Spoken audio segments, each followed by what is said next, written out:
ada tengah-tengah kita, segala sesuatu pasti terjadi. Sakit akan disembuhkan, yang kecewa akan diberikan damai sejahtera, yang putus asa akan diberikan pengharapan di dalam Yesus.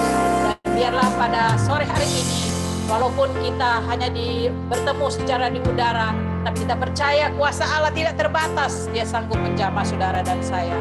Oleh karena itu, patutlah kita meninggikan nama Dia, kita puji dan kita muliakan Allah yang besar, yang dahsyat, yang selalu memberkati saudara dan saya, yang selalu memberikan jalan keluar atas segala problema saudara dan saya alami.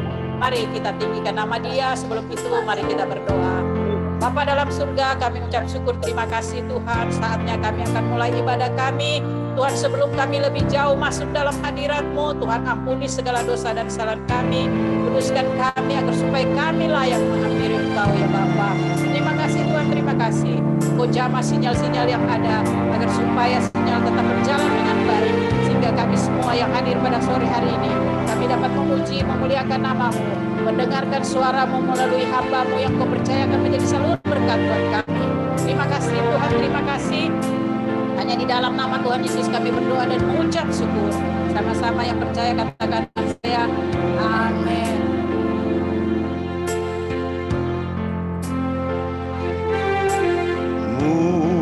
Mulia,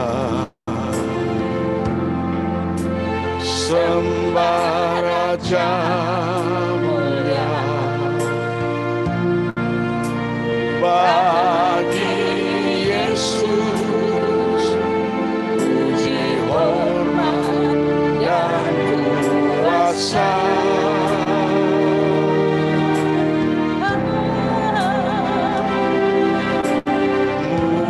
Mulia,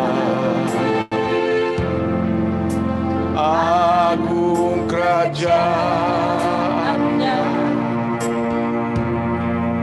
dari surga datang untuk segala umatnya.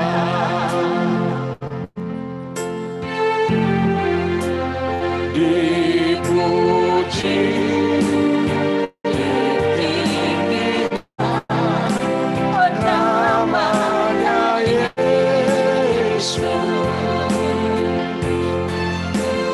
Hormat dan muliakanlah Yesus Raja.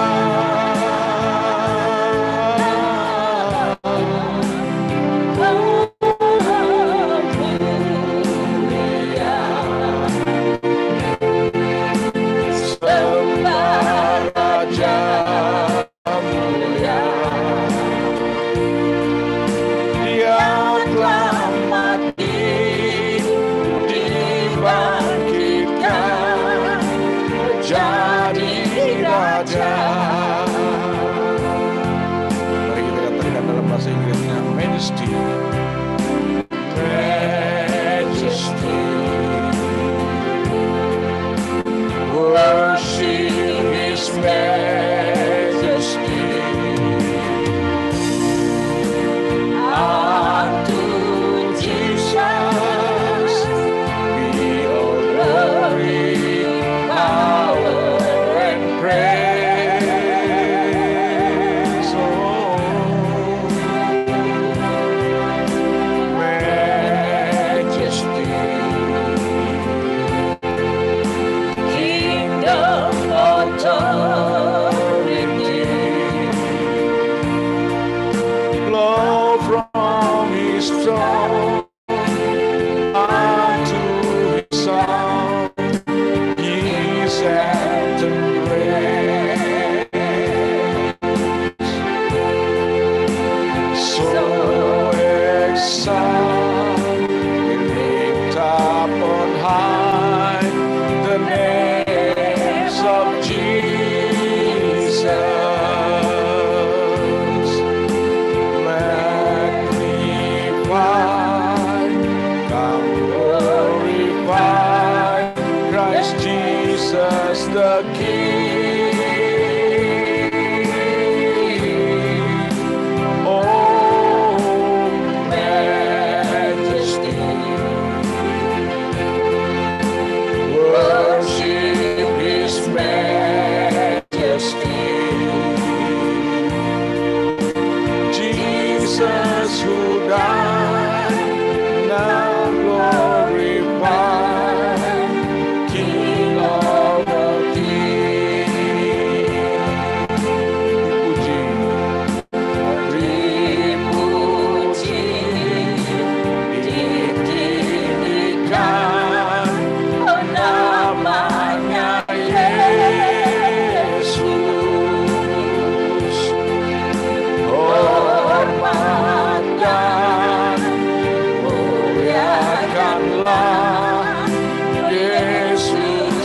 Raja.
Yesus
kesaksian. Saatnya ruang kesaksian saya serahkan kepada Bapak Derikson. Ya, shalom buat semuanya. Kita langsung saja kita serahkan doa penyerahan kepada Bapak Pendeta Hendra Winata. Silakan Pak Hendra Winata, shalom. Suaranya Pak, suaranya belum dibuka.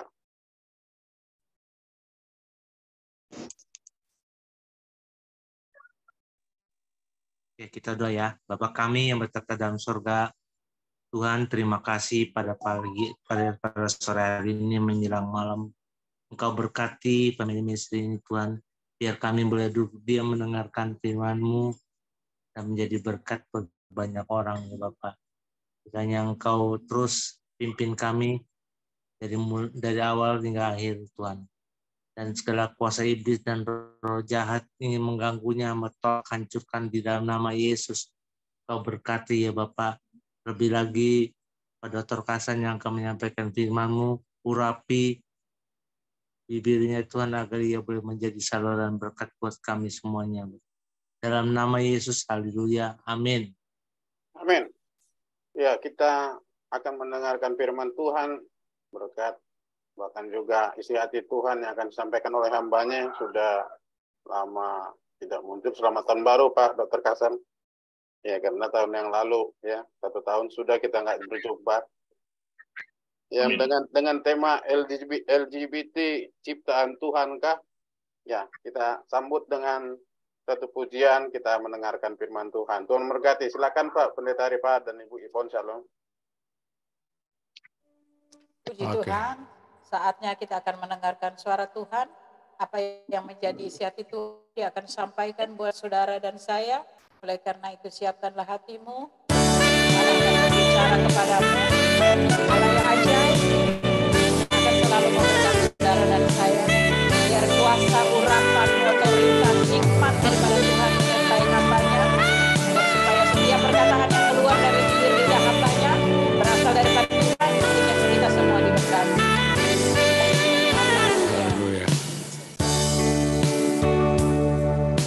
Sungguh besar setia kau nyatakan apa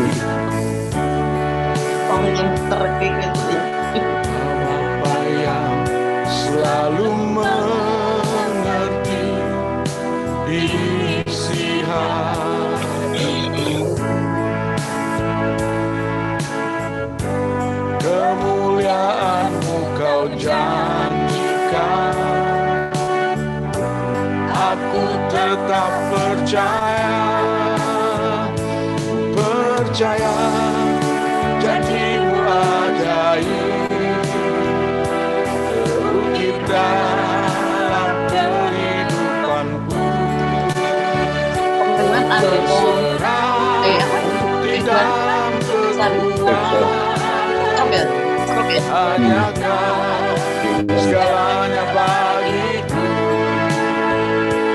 Percaya janji-Mu ajaib terukir dalam kehidupanku.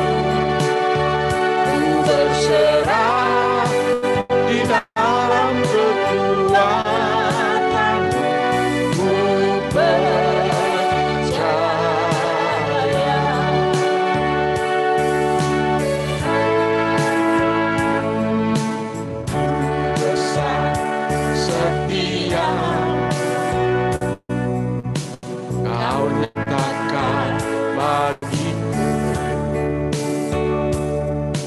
Kau Bapa yang selalu mengerti isi hatiku. Kemuliaan Kau janjikan, aku tetap percaya janji-Mu ajaib terukir dalam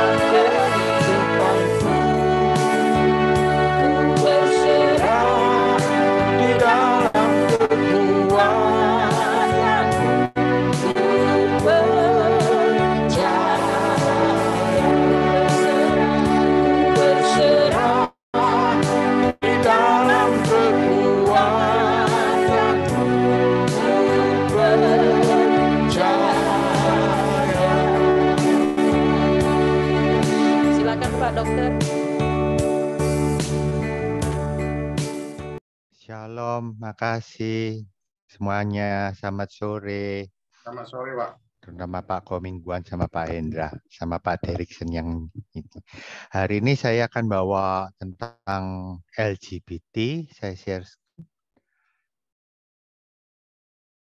Kelihatan ya, Pak? Kelihatan, Bapak-Bapak, Ibu? Kelihatan. Kelihatan. Oke.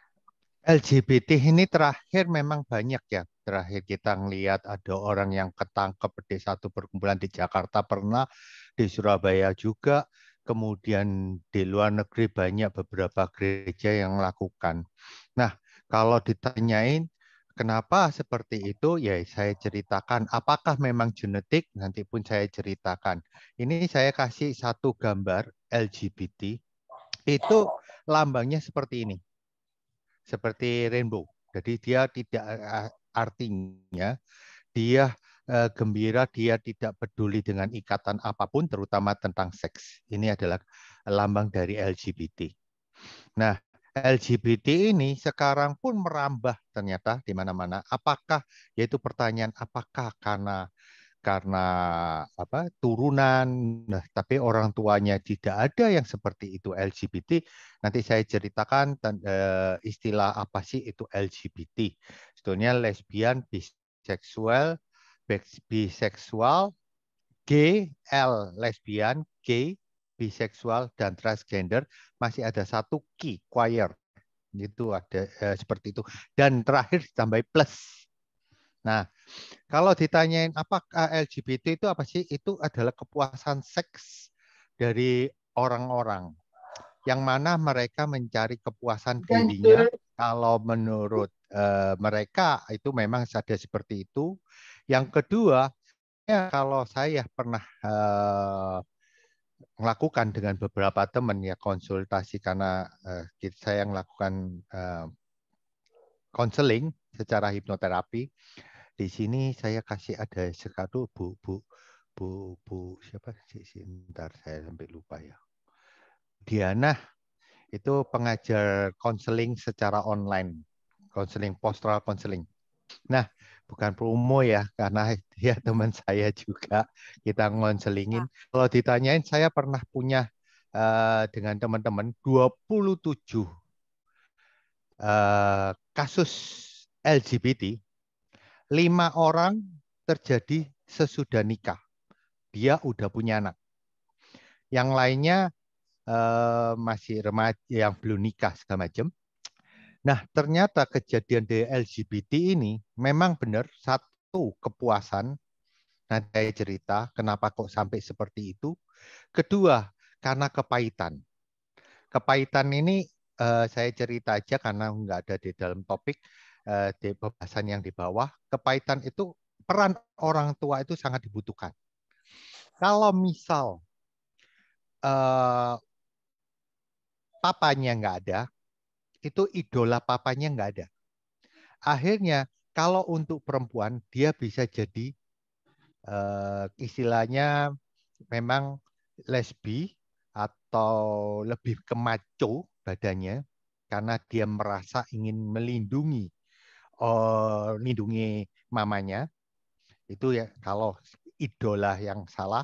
Kalau kepahitan pun bisa, kalau ke orang tua terutama papa, akhirnya apa?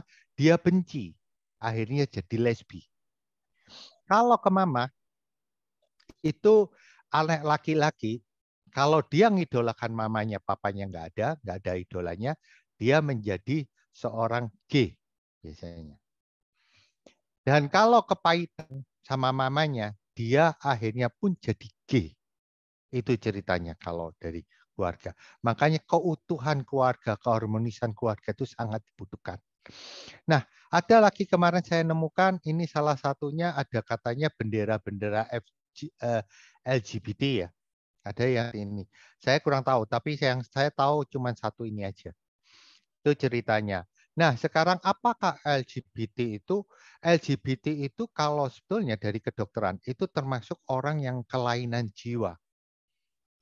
Nah, kalau di sana itu singkatannya udah disebutkan lesbi, biseksual, transgender, sedangkan ada T itu kan, queer, T itu untuk orientasi seksual atau itu tanpa batas. Jadi dengan maksud apa plusnya itu dia tidak menyebutkan saya gay, saya tidak menyebutkan saya lesbi, saya mau jadi apa aja terserah saya, puas-puas hati saya. Jadi bukan disebut biseksual juga tidak, karena dia tidak mau disebutkan itu. Saya juga bisa pacaran dengan laki, saya bisa pacaran dengan perempuan, terserah. Itu ceritanya. Saya bisa pacaran dengan dua-dua juga bisa. Itu ceritanya. Nah, kalau ditanyain sekarang macam-macam lesbi, kita tahu lah lesbi itu lebih condong ke arah perempuan, di mana percintaan secara perempuan. Gay itu laki-laki dengan laki-laki. Kemudian biseksual, di mana seseorang ketertarikan baik laki atau perempuan. Tadi yang saya cerita. Di dalam satu yang saya temukan sama teman, 5 yang sudah nikah, di mana dia kan punya anak. Berarti kan dia tidak, kasarnya dia juga, maaf, suka perempuan dan juga suka laki. Ya kan? Nah, kalau ditanya lagi itu transgender. Transgender di mana mereka berorientasi yang mana kebanyakan dari laki-laki ke arah perempuan. Jarang sekali dari perempuan diubah kelaminnya ke laki-laki. Itu jarang karena terus terang anatominya lebih sulit biasanya. Itu yang transgender itu jadi kebanyakan laki-laki jadi perempuan. Nah, ini yang saya cerita langsung yang jadi problem di dalam gereja, karena kita tahu mereka harus bertobat, otomatis kembalikan jati dirinya sebagai laki-laki. Terus terang, kemarin waktu kapan saya dengan teman-teman senior ngadakan Zoom kan sebagai konseling LGBT. Kalau ditanyain waktu itu ada beberapa gereja yang tidak mau menerima transgender karena merasa aneh sehingga mereka tersingkirkan. Padahal mereka kepingin bertobat, tapi di dalam gereja dianggap bertobatannya harus mengubah kembali jadi dirinya, maaf, kelaminnya menjadi laki-laki. Terus terang, biayanya mahal banget. Yang kedua, maaf, sudah dedel duel. Gimana mau ngembalikannya kalau saya bilang. Terus teman bilang waktu itu, sebetulnya yang penting itu bukan gendernya, yang penting hatinya. Tuhan yang mintakan itu. Itu sih tambahan. Nah, terus ada queer. Queer itu apa? Identitas seksual. Jadi selain heteroseksual, cisgender, istilah ini mengekspresikan seksualitas atau gender menjadi yang membingungkan. Yang tadi saya bilang, identitasnya ya laki-laki, ya perempuan, ya gay, ya normal, makanya nggak karu-karuan. Sedangkan yang plus tadi, panseksual, yaitu ketarikan seksual romantis, emosional kepada siapapun. Jadi dia cuman kasarnya itu angan-angan romantisnya. Kalau sesuatu yang memberikan, jadi ketertarikannya dia bukan kelainan, tapi karena emosinya aja. Itu simbol plus. Nah, kalau ditanyain sekarang, apakah transgender? Nggak ada transgender di dalam Alkitab kan? Kalau ditanyain, ini salah satu cerita tentang Alkitab di mana saya ngambil dari punya teman, yaitu Zoom-nya temannya saya ambilkan, mana berdasar Kejadian 1 ayat 27, maka Allah menciptakan manusia menurut gambarannya, diciptakannya dia laki dan perempuan. Jadi tidak ada semu-semu. Maksudnya Tuhan nyiptakan setengah-setengah. Enggak ada. Tuhan itu nyiptakan ya laki ya perempuan kalau ditanyain. Demikian juga tentang kromosom. Enggak ada kromosom itu. Kita sepengetahuan saya kan XX dan XI. XI itu untuk laki, XX itu untuk perempuan. Enggak ada terus perempuan itu jadi XI atau lakinya kromosomnya XX. Enggak. Karena apa? Karena kromosom ini menentukan pembentukan gen yang menentukan pembentukan terjadinya jenis alat kelamin. Jadi kalau ditanyain, ada misalnya laki-laki yang mana, wah tidak ada bentuk, testisnya atau ya nggak terbentuk, ya kan belum muncul, itu bukan karena kromosomnya, tapi pertumbuhan alat kelaminnya yang tidak normal. Demikian perempuan pernah kita lihat dulu ada cerita, wah perempuan punya, maaf, penis. Enggak, itu pertumbuhan dari klitorisnya yang berlebihan. Itu yang pengetahuan seperti itu. Tidak ada terus perempuan yang mempunyai penis atau laki-laki punya kandungan dan punya, maaf, misal punya vagina, enggak ada. Jadi kalau ditanya itu pasti ada sesuatu dari organ yang berbeda, bukan alat kelamin perempuan atau laki yang aslinya. Dan ada salah satu pertumbuhan dari bentuk tubuhnya itu yang tumbuhnya tidak normal. Yang kedua, kita tahu deh ya, kenapa saya bilang ini, beginilah firman Tuhan menjadikan engkau, membentuk engkau sejak dari kandungan dan menolong engkau. Kenapa saya ngambil ayat ini? Karena Tuhan itu tahu, karena ayat ini terus terang dipakai nanti pernah saya cerita juga tentang teori pikiran. Jadi di dalam kandungan itu waktu terbentuk antara sperma dan sel telur itu sudah terbentuk namanya zigot. Jadi sudah terbentuk laki atau perempuan. Kalau ditanya, saya sering melakukan ke pasien yang hamil secara tidak, maksudnya secara bukan tidak sadar ya, saya cerita saya gini, kemudian saya lakukan satu teknik otomatis, kata orang kan ditanyai, kalau orang yang jawab secara spontan itu berarti suara benar-benar dari suara hati atau bawah sadar. Memang ya, kalau dipakai seperti itu, sering saya pakai waktu ada seorang hamil, kemudian saya tanya, padahal belum 3 bulan, saya tanya, dengerin suara hatimu, kemudian saya tanya, muncullah, saya tanya, janin bayi yang kamu bawa itu laki atau perempuan? Nah, langsung spontan. Ada yang bilang laki, ada yang bilang perempuan.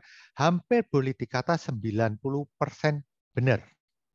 Padahal secara kedokteran kita tahu alat kelamin itu baru bisa terlihat umur 3 bulan.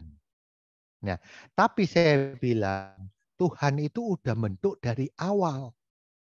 Mau laki mau perempuan itu sudah terbentuk, bukan waktu 3 bulan baru terbentuk.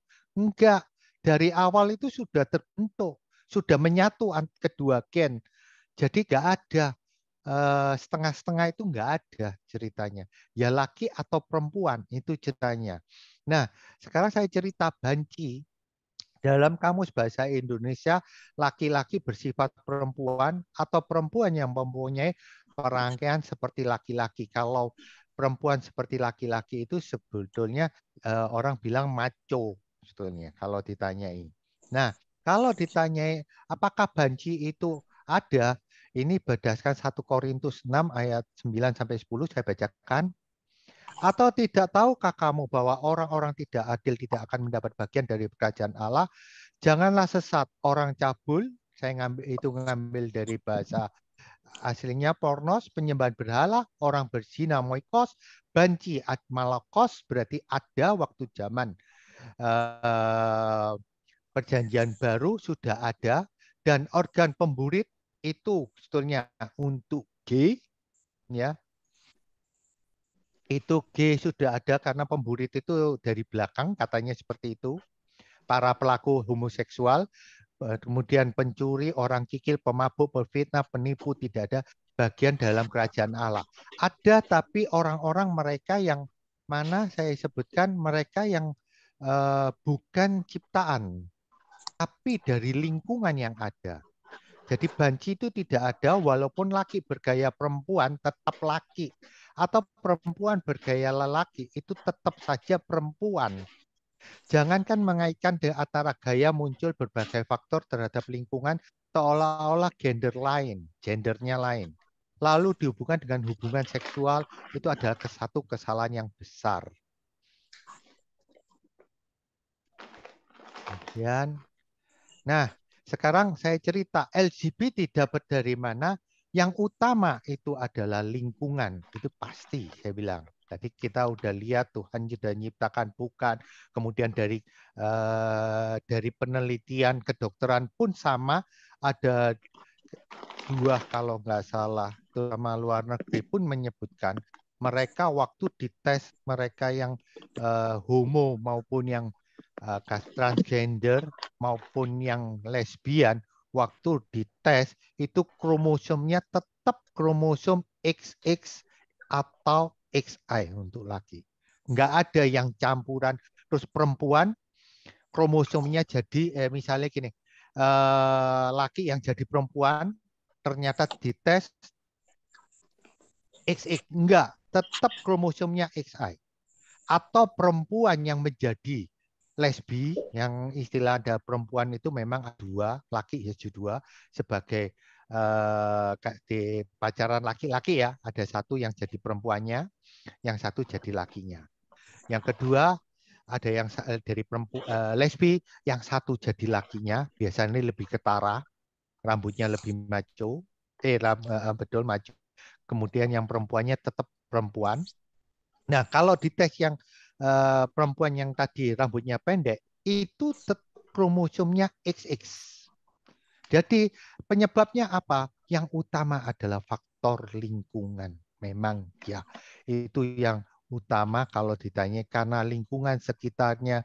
Makanya kalau ditanyain, maaf sekali lagi untuk bapak-bapak yang atau ibu-ibu yang ribut. Tapi tadi saya lihat nggak ada, kelihatannya sudah punya cucu ya. Tapi mungkin buat konseling ya, utama misal untuk pendekatan antara anak dengan orang tua. Lebih baik kalau misal nganter sekolah, jemput sekolah, jangan semuanya diserahkan ke asisten rumah tangga atau supir. Banyak kejadian, saya pun pernah dengar supir. Saya ngeliat pun jemput sekolah itu dirangkul-rangkul perempuan. Kan rasanya nggak nyaman kan, bukan keluarga, bukan apa. Nah, itu yang saya bilang. Kenapa? Tadi saya bilang kepuasan. Iya, apalagi mereka tidak ngerti. Tapi saya yakin ada sesuatu sensasi yang beda. Waktu, maaf, mungkin alat kelaminnya dimainkan segala macam, ada sesuatu yang beda. Ada sensasi yang beda. Itu yang menyebabkan mereka menjadi, maaf, ketagihan. Itu namanya kepuasan diri waktu kecil. Nah, faktor lingkungan pun kedua, faktor keluarga, di mana peran orang tua penting. Ya, peran orang tua itu penting sekali. Ya, tadi saya cerita.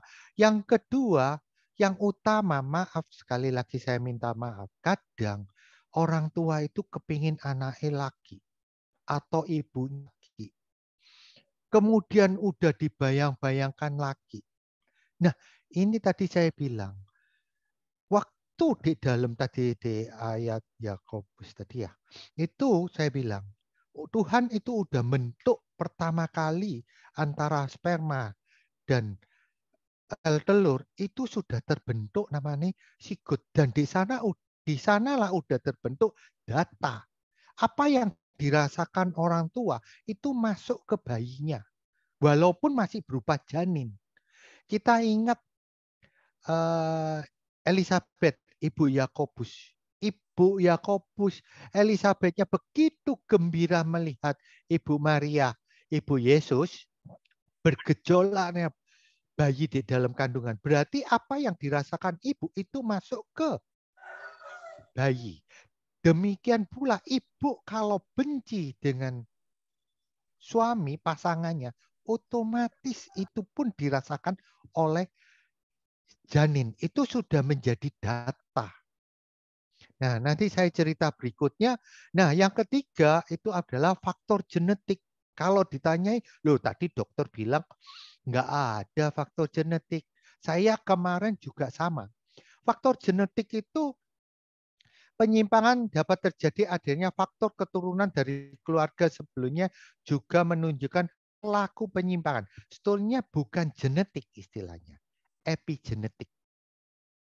Epigenetik itu adalah sifat atau karakter yang ditimbulkan atau habit lah dari sekitar yang terbentuk karena lingkungan segala macam, terbentuklah karakter. Nah, atau habit tersebut ini yang akan diturunkan. Itu istilahnya epigenetik. Jadi kalau genetik asal tidak ada. Makanya peristiwa ini terjadi di Thailand. Dulu saya mikir waktu awal-awal kalau dengerin saya waktu Zoom, saya bilang saya ngotot itu karena cuma dua, lingkungan dan keluarga. Nah, genetik memang di sini tidak saya tulis, teman. Saya bilang nggak ada. Ternyata memang ada istilah epigenetik. Kenapa seperti itu? Di Thailand kita ngelihat, pertama faktor lingkungan, yang mana mereka kepingin taraf hidupnya lebih, sehingga melakukan seperti itu. Kemudian kedua, yaitu tadi epigenetik. Karena karakternya sudah ada. Nah, ini ceritanya nanti kapan kalau saya sudah selesai, saya nemukan apa yang ini di luar ya, apa yang dulu pernah saya cerita, saya sampai sekolah, sampai hari ini, kalau ditanyain, kan karena peristiwa waktu itu saya melakukan, ada pasien yang konseling ke saya, yang mana peristiwa, boleh dikatakan kayak dosa turunan atau kutuk turunan lah, katanya udah dipatahkan waktu kita ikut Tuhan. Tapi dari kenyataan yang saya tangani, 5 orang kan tidak, kasarnya mereka punya problem di mana mereka kepingin divorce, ternyata orang tuanya juga mengalami divorce, yang kata saya dia kebingungan untuk melakukan divorce atau tidak, ya kan, cerai atau tidak. Ternyata kok seperti ini kan, padahal orang tuanya udah ikut Tuhan, udah melayani, ternyata bukan cuma itu aja. Nah, itu sudah saya teliti dan akhirnya saya menemukan jawaban, tinggal dimeteraikan. Kemarin saya minta doanya, ternyata tidak jadi, ujiannya baru akhir Maret. Nah, itu cerita tentang epigenetik. Nah, epigenetik itu yaitu tadi, saya ulangi, ternyata sifat-sifat kita yang negatif itu akan diturunkan ke anak-anak. Tapi apakah semuanya? Saya jawab enggak, tergantung kayak sel kanker. Bisa anak pertama, bisa anak kedua, bisa anak ketiga, tergantung lingkungannya. Ini secara ini ya, secara sains ini. Nah, secara teori pikiran kita lihat, pernah saya bahas, tapi saya ulangi, pertama kali lahir itu anak itu netral, tidak ada pemikiran apa-apa. Lah data-datanya yang tadi epigenetik itu kayak folder kosong. Kayak kita punya komputer, kemudian baru kita beli, di dalamnya banyak aplikasinya, tapi belum pernah kita sentuh. Nah, itu sama seperti ini. Nah, sesudah itu, loncat. Karena lingkungan ya, karena otoritas lingkungan, kemudian direpetisi, ini lingkungan kan, karena emosi yang terus-menerus, kemudian lingkungan, kemudian kita renungkan, ya kan, otomatis akhirnya terbentuklah ini. Antara pikiran sadar, bawah sadar. Nah, di bawah sadar ini apa yang saya utamakan, terbentuklah namanya kepribadian atau karakter. Nah, nanti saya cerita. Kata orang kalau ditanyain nanti itu maksudnya kalau selesai, karena ini topiknya beda. Kalau orang kan cerita gini, kepribadian orang kan, kepribadian nggak bisa dirubah. Betul. Nanti saya cerita. Lah terus, apa yang bisa diubah? Karakter.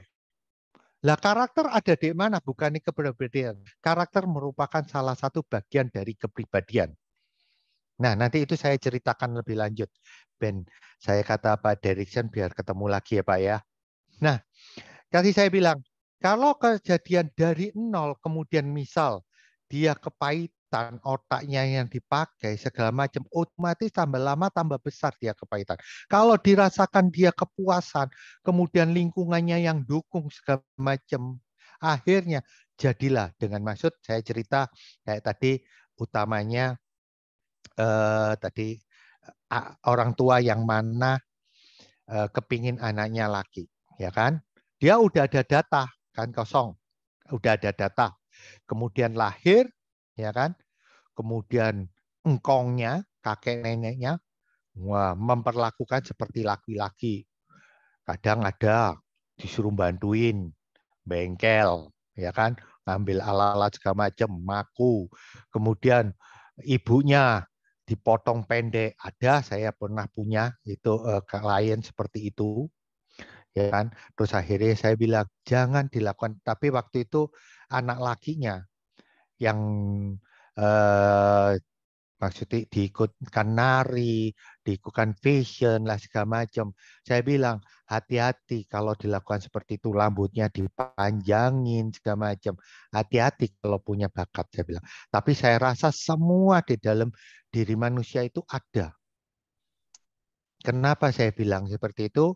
Karena yaitu tadi, karena semuanya ada satu kesalahan yang ternyata tidak sengaja kita lakukan terus-menerus sampai hari ini. Makanya karakter itu masih ada karakter negatif dengan dalam diri kita.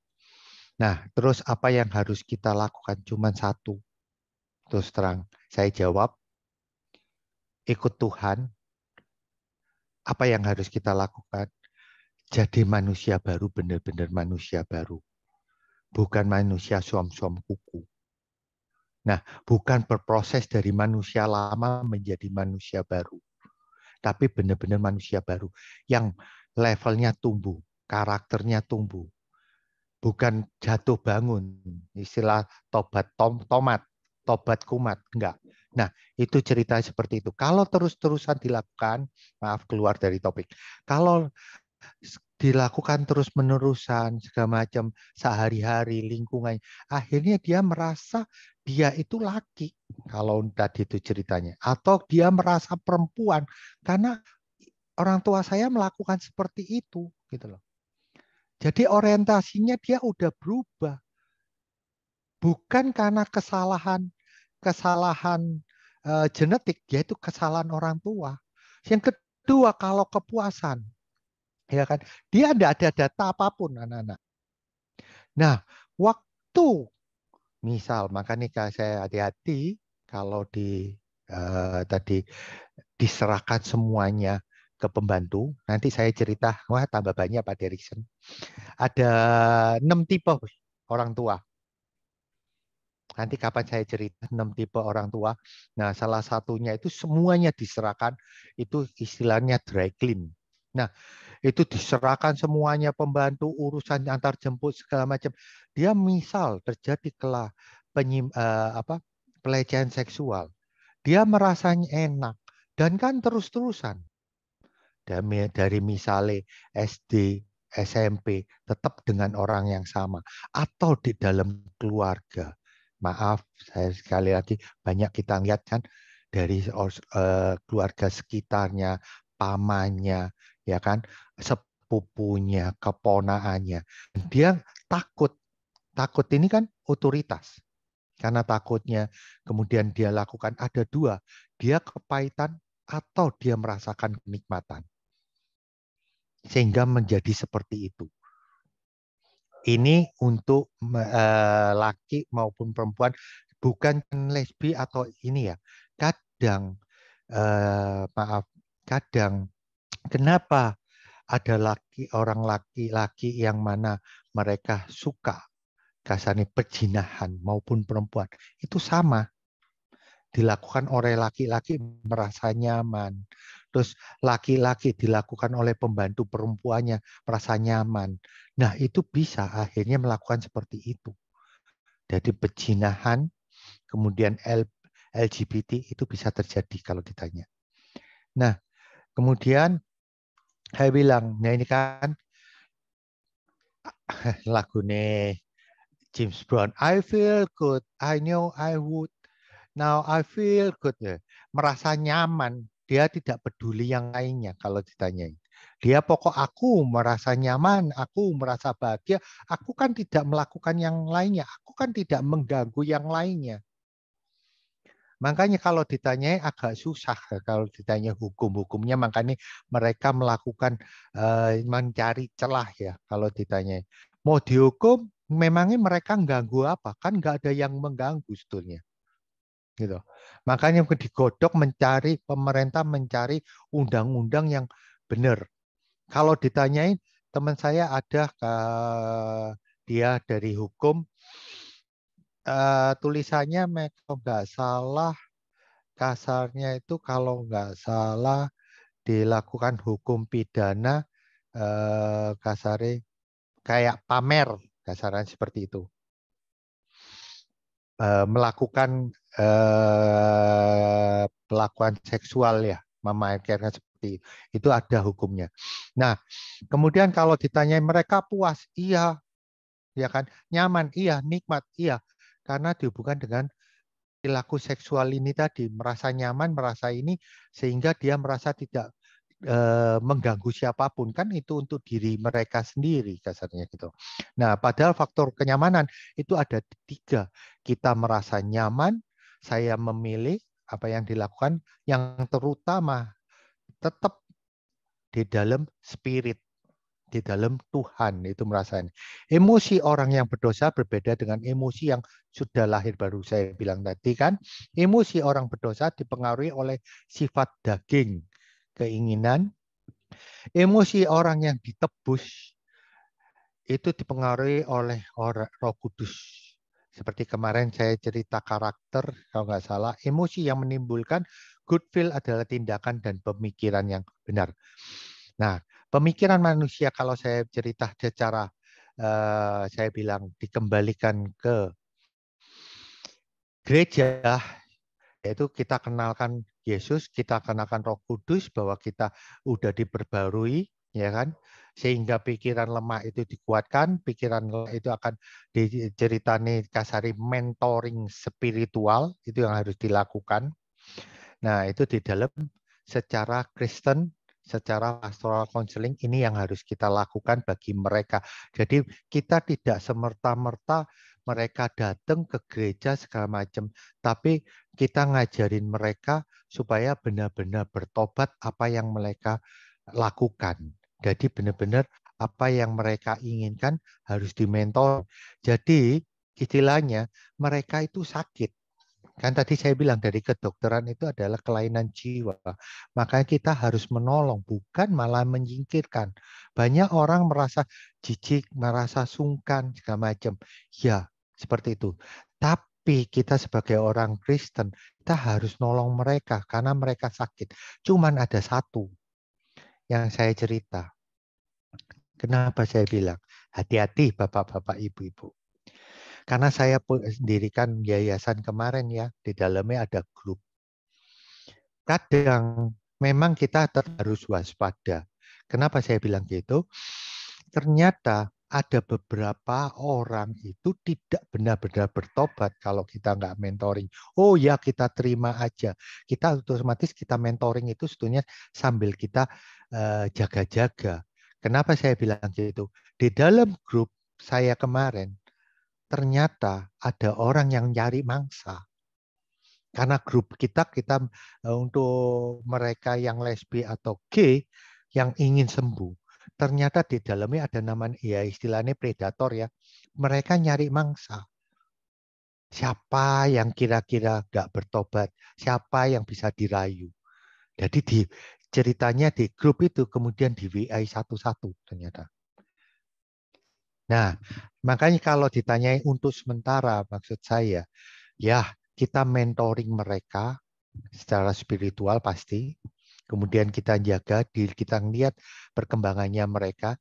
Jangan untuk mereka kemudian udah langsung dimasukkan, maaf ya, menurut saya Bapak, mungkin akan dibantah, masuk di pelayanan, ya, bagian dari grup pelayanan, hati-hati maksud saya. Apakah benar mereka seperti itu atau bertobat? Kita nggak tahu sebabnya. Cuman itu. Kemudian kenikmatan yang baik yang saya bilang tadi, bukan kita tahu kenikmatan sampai hari ini yang mereka lakukan adalah kepuasan diri. Orang kaya pun ya sama. Kita tahu kemarin kan ada salah satu lawyer yang terkenal, akhirnya dia bilang, aku mau cari kebahagiaan, aku mau bayar berapapun untuk kebahagiaan.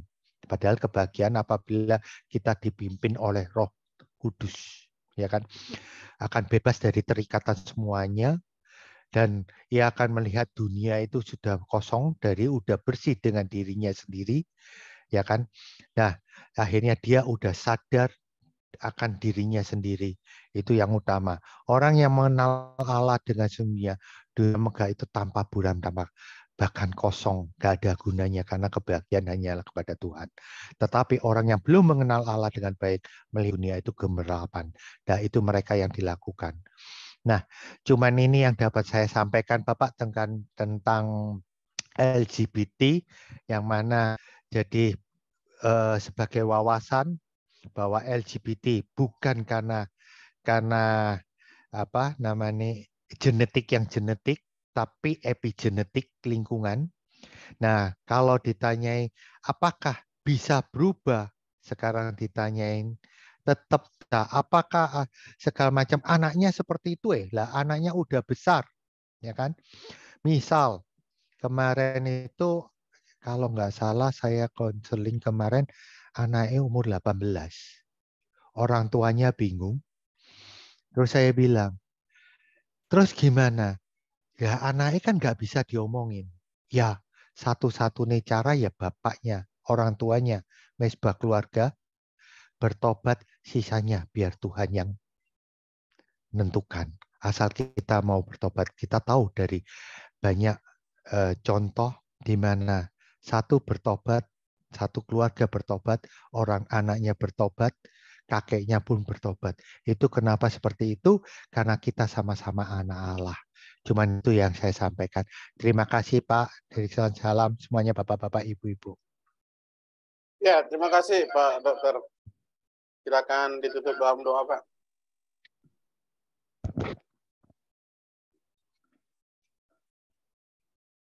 Silakan ditutup dalam doa Pak Dokter Kasang.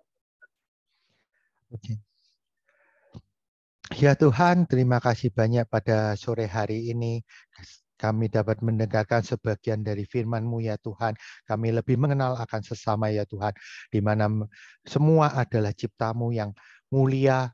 Engkau akan menciptakan bahwa tidak ada yang setengah-setengah ya Tuhan. Kami lebih memahami bagaimanapun kami dapat melayani mereka, karena mereka pun juga sakit ya Tuhan. Karena Engkau datang ke dunia bukan mencari orang sehat, tapi pun mencari orang sakit. Demikian juga kami ya Tuhan, sehingga kami dapat mengerti sebagian dari firman-Mu ya Tuhan.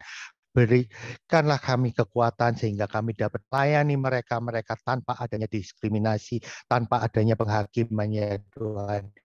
Kami merangkul semuanya karena kami adalah sebagai terang dan garam dunia. Bimbinglah kami selalu ya Tuhan, sekarang maupun sampai Engkau datang kedua kalinya. Haleluya. Amin. Amin. Terima kasih Pak Dokter Kasan. Ya, memang dari tahun yang lalu kami juga sudah mengharapkan Pak Dokter Kasan untuk membawakan tema ini, ya karena ini sangat dibutuhkan dalam keluarga dan juga di dalam pelayanan, karena kita membutuhkan keterangan-keterangan latar belakang daripada LGBT ini dan sampai kepada faktor-faktor yang mempengaruhi, yang menyebabkan, dan juga apa solusi yang kita bisa berikan untuk menghadapi keluarga ataupun jemaat kita yang masuk dalam LGBT ini. Terima kasih Pak Dokter, Tuhan berkati. Dan kita kan sebelum bincang-bincang, ini jelas sampai jam 10 ini Pak Dokter. Mohon maaf nanti pasti banyak pertanyaan ini. Nggak apa-apa Pak, karena ya nanti sambil makan juga nggak apa-apa Pak. Kita berdoa syafaat. Saya mohon kesediaan Pak ini, Pak Dodi Menat masih monitor kah? Pak Dodi Menat, Shalom. Shalom Pak Pendeta Dodi Menat. Shalom Pak Pendeta Dodi Menat.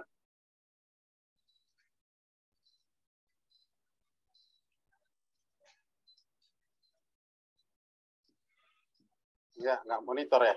Oke, kita akan berdoa syafaat. Kami mohon satu lagu dari Bapak Pendeta Ari Paat. Shalom Pak Pendeta Ari Paat. Kita akan masuk dalam doa syafaat. Dan jangan lupa kita mendoakan Pak Gembala, Pak Pendeta Komingguan yang saat ini check up di rumah sakit ya. Kita doakan juga Pak Endra Winata juga pemulihannya dan semua kita.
Silakan Pak Dodi, doa syafaat. Ya, kita bersatu dalam doa. Kami bersyukur kepadamu Tuhan pada saat sore hari ini kami dapat bertemu kembali Tuhan. Dan kami baru saja diberkati dengan firman-Mu Tuhan bahwa Engkau menjadikan manusia, kami semua, dengan dua jenis kelamin, yaitu laki-laki dan perempuan. Selebihnya itu adalah merupakan kelainan Tuhan, tidak sesuai dengan firman-Mu Tuhan. Bagaimana yang sudah disampaikan oleh hamba-Mu, Bapak Dr. Kasan Susilo, kiranya Tuhan Engkau semakin menambahkan hikmat kepada hamba-Mu yang sudah menyampaikan isi hati Tuhan pada saat sore hari ini. Memberkati dalam keluarga, istri, dan anak-anak, memberkati di dalam pekerjaan hamba-Mu, bahkan studi teologi yang sedang dijalani saat ini Tuhan, supaya berhasil Tuhan. Engkaulah yang mencukupkan dalam dana yang diperlukan, bahkan juga hamba-Mu Engkau semakin pakai Tuhan, di dalam menjadi hamba yang sungguh-sungguh Tuhan, memberitakan kebenaran. Ada suatu karunia yang Kau berikan Tuhan, yang Engkau berikan spesial bagi hamba-Mu ini Tuhan, di antara sains dengan teologi, karena semua sains juga berasal dari firman-Mu Tuhan, dan semuanya itu bisa menjadi suatu pengetahuan yang membekali kami di dalam kehidupan keluarga kami, dalam pelayanan kami, bahkan juga dimanapun Engkau percayakan kami melayani Engkau Tuhan. Dan yang Kau semakin memberkati hamba-Mu dan keluarga, pekerjaan dan pelayanan dan studi hamba-Mu Tuhan. Di dalam nama Yesus Kristus.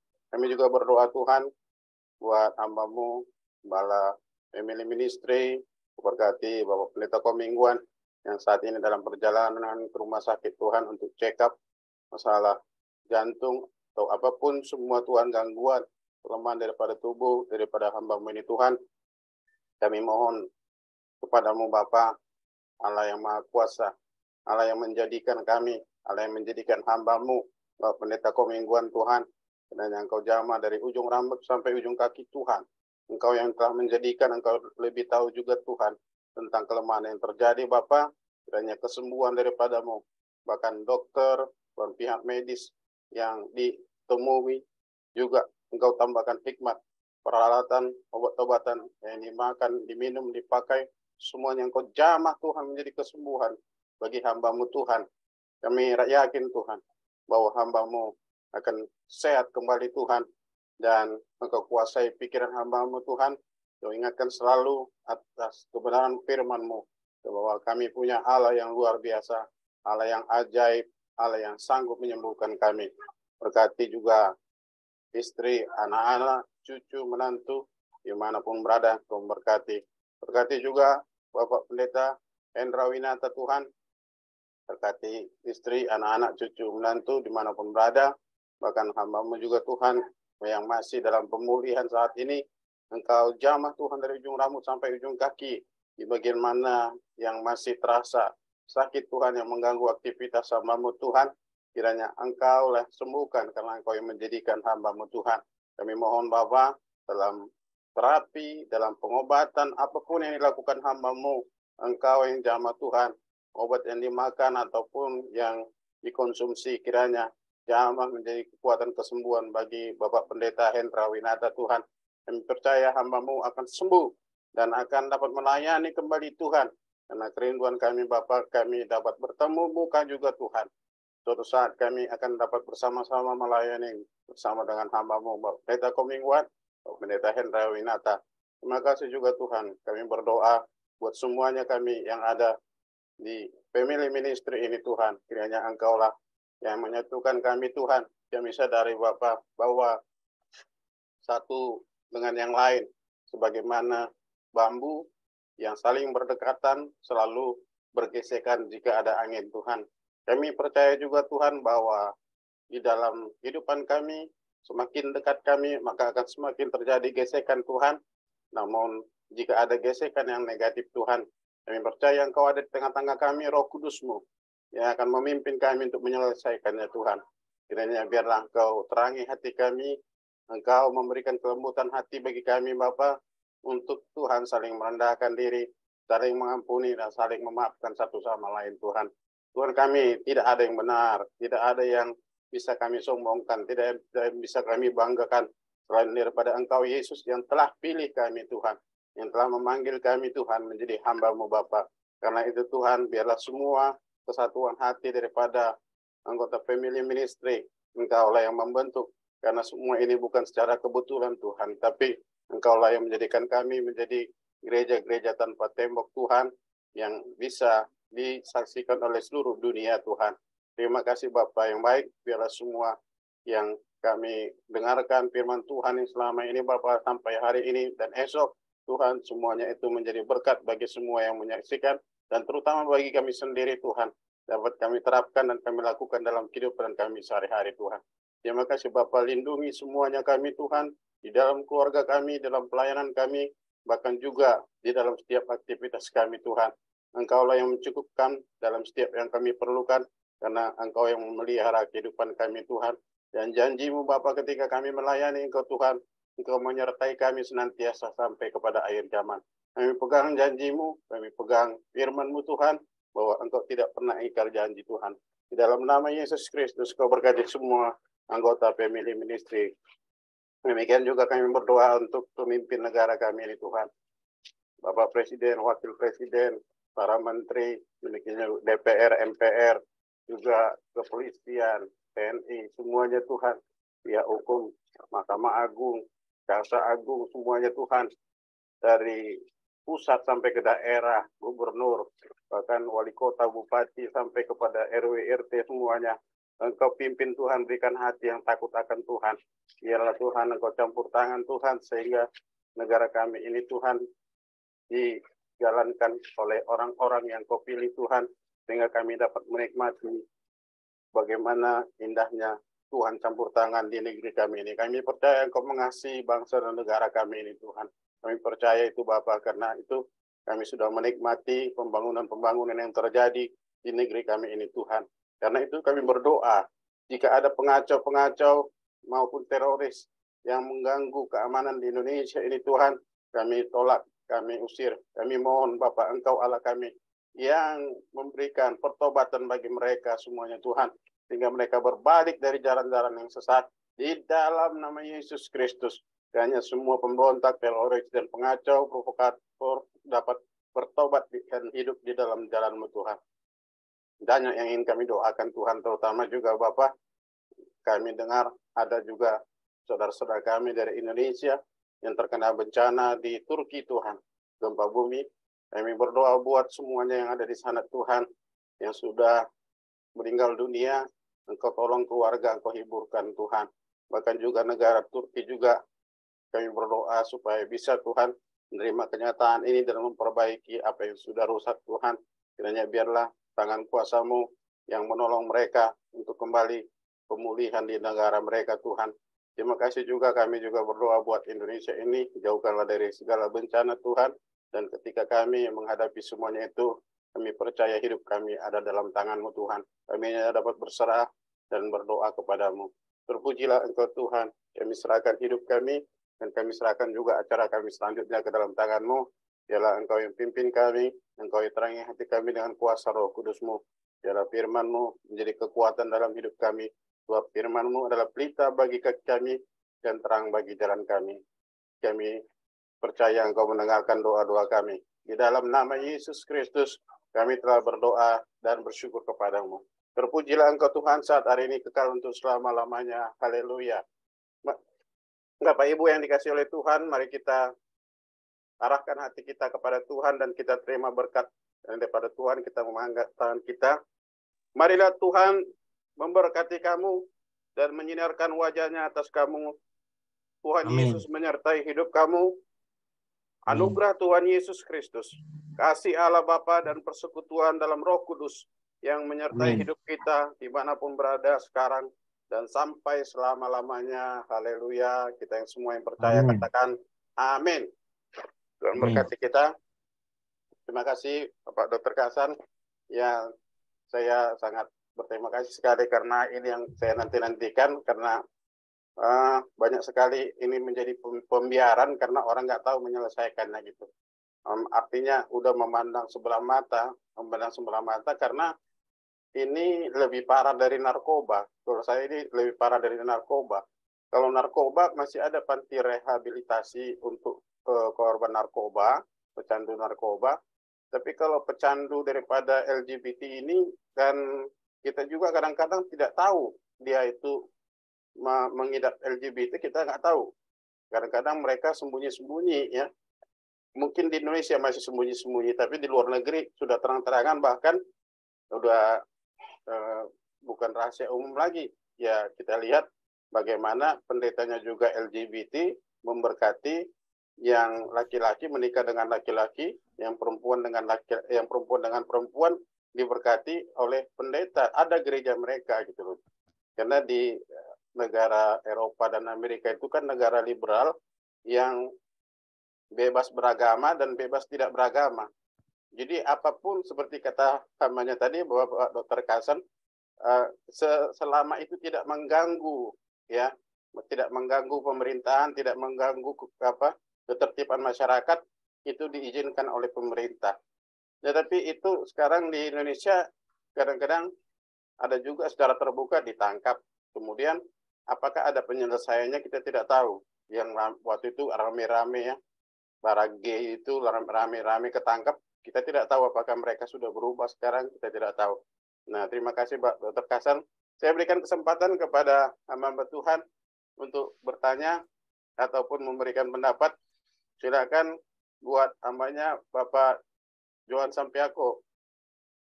Silakan Pak Pendeta Johan Sampiako. Ya, maaf.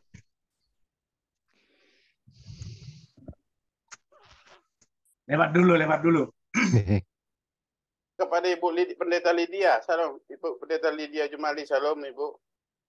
Pak, lewat sebentar Pak, mikir dulu. Masih mikir.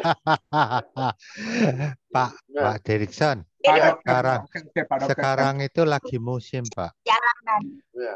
Yang kayak badan-badan yang fitness itu bukan sekarang bukan bukan remaja putri yang suka, Pak. Iya, betul. Remaja pria yang suka sekarang, Pak. Yang six Makanya pack itu, susah Pak, ya? kalau yang six pack itu malah disukai remaja pria, Pak, sekarang. Iya, benar-benar. Sekarang beda. Awalnya mengagumi, akhirnya ya jadi menyukai gitu ya. Iya. Kan dulu kalau badannya six pack kan yang suka kan perempuan, Pak. Sekarang malah Ya, beda, Pak. bersyukurlah kalau badannya gemuk ya. Nggak ada Enggak, pikiran ke saya sono. nggak ngomong, Pak, ya. Luar biasa. Silakan Saya Pak enggak Nikolas duluan karena mau pelayanan. Silakan Pak Nikolas. Pak Mulai Nikolas aja Nikolas. duluan. Saya belum Nikolas. pelayanan, Bu. Oke, terima kasih Dokter Kasa. Saya makasih, Pak. Memang LGBT apa yang dikatakan hambanya Pak Derikson, sampai sekarang ini belum ada seorang hamba Tuhan yang memang buat rumah pertobatan untuk LGBT.